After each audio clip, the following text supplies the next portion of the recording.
Welcome back to the channel. Thank you all for hanging with me on this Tuesday. So this is the time of year where it's probably the most challenging to find quality bites. I think you can go out there and chase some schooling fish and probably going to catch small fish doing that. Unless your lake's overpopulated, then there could be some big ones out there. But for the most part, you're going to spend a lot of time looking for bass. It's going to be really challenging, on a day where you don't have any clouds, it's sunny, bright, and there's very little wind. You're going to need something that is going to entice the bites. You also want, not too much in their face where they can get a good look at it because they have been fished for all spring and all summer.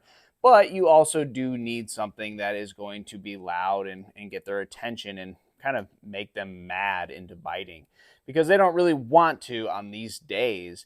And, with all the bait out on the main river channel, the nature of a bass outside of a bass that is chasing around a blueback herring is that it doesn't really want to suspend over deep water. And they need to be up in the water column because the oxygen level is getting closer to the surface. And that's why the bait is at the surface of the water. But a bass wants to be around cover. It wants to be in shade. On the sunny days, it doesn't want to be up in the water column. It wants to be on the bottom. So for that reason, a bass doesn't really want to be around that bait. And the bait is the big kicker of what you should be doing this time of year. So you have limited areas with bait, so you have to spend a lot of time fishing and you have to cover a lot of water. But back to everything else I said about a bait that is going to do all those things is a buzz bait. So there's a lot of topwater. Some you got to work slow, which aren't going to really work in this situation. Some that are going to work, that you can work fast, but you can't skip them underneath docks. You can't throw them underneath tree lines, and you got to implement the action. So for that reason, it's just a pain trying to fish those, and they're not weedless. They typically have treble hooks on it. So a buzz bait is the perfect option, and I really feel like a buzz bait covers so many different areas that if you're a big-time worm dragger, you're a big-time jig fisherman, a buzz bait might be the only other bait you need to at least go and eliminate some water, then go back to your slow-moving techniques on the bottom. But this is one that you're going to have fish relating to shade. You're going to have fish relating to shallow cover. This is going to entice a bite. Now, I'm going to go through a few different colors because I do like to mix up my colors, but my trailers are pretty simple. Now, I do sometimes throw a skirt on a buzzbait. I just like the way it skips and the way I can cast it with a horny toad on the back. So a horny toad is a big time player for me. I really keep it fairly simple with my colors. They make a blue glimmer, which is good in really clear water. They make obviously black, which I like on really sunny days because you don't get that glowing effect from the whites.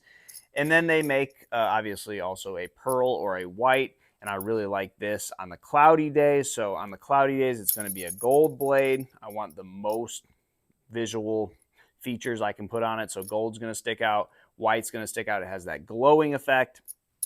And then when we go on the sunny days, I don't want a whole lot of reflection of light off my bait. So black.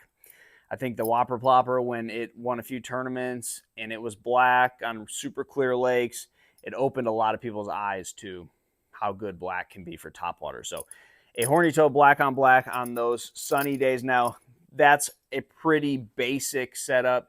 You can really get into more specific depending on the lake you fish. So if you have really little shad, they may not bite a bait that looks like this. If you have really clear water, they may look at it, they may hit it, but they may never get close to your hooks. So I do like little swim baits. That's probably going to be my only other trailer that I put when I don't go with the horny toad, is some type of smaller swim bait. It's still going to skip fairly well. It casts really good. So this is going to be my other option. And you can play with these swim baits.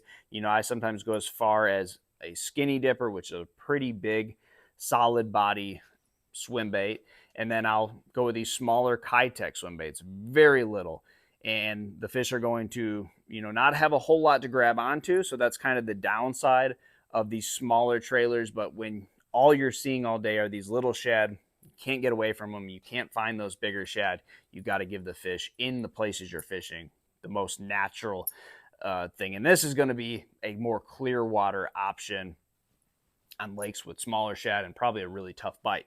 But this is always going to be able to find you some general areas and get you some bites. Now, I'm gonna be honest with you guys that a buzzbait on some lakes catches giant bass, and then on other lakes it doesn't. Now, that's a really good way to figure out, okay, there are no big fish where I'm fishing, not necessarily just the part of the lake I'm fishing in, but the type of cover. So I may need to go a little bit thicker, a little bit heavier cover, go further back into whatever it is, if it's grass, if it's bushes or whatever. I need to get back in there a little further, or you're going to get some big bites on the outside edge, and that's going to tell you, look, I don't have to go any further. These fish don't want to be up in that stuff. They want to be out on the edge. So a buzzbait is a really good tool when it comes to just telling you that. Now, I will also say this.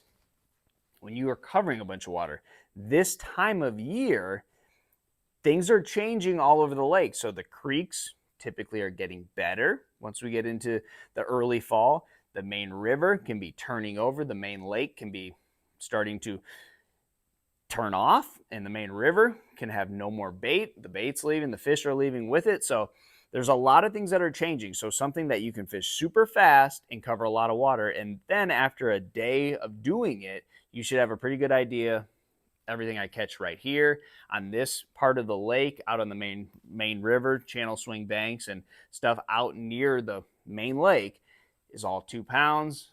The fish that I'm catching in the creeks, they're 3 pounds. Little tells like that are going to be very important, and the buzzbait typically does give you those tells. So on days where you're not going to get a whole lot of clues from the fish, you really have to pick up on all these other little things that you'll witness. And a buzzbait just does a good job because you're moving fast, you're seeing a lot of different places. You don't have to slow down. Now, I do like to fish slow on these type condition days where you don't have clouds, you don't have wind, but you can't always cover enough water doing that. So a buzzbait, this is one of the most versatile baits. And once you get on those lakes where you do start catching some big ones, then you can downsize your buzzbait. You can try different trailers. You can really change it up and try a different buzzbait and 4 or 5 different sizes if you want. But on lakes where you may not be catching any big ones, I try to keep it fairly simple and look for the areas where I think they're at. And if you spend enough time doing that and it's not working, then maybe you're on a lake where a buzzbait just isn't that big of a player. But I do feel like a buzzbait is in the same category as like a crankbait, a spinnerbait, where if it's that time of year, which summer, fall, it is that time of year, you have to keep it honest, because this is going to be not only a great numbers bait, not only a big fish bait, but it will work in all conditions. Try it. Good luck to you, and I'll see you on the water.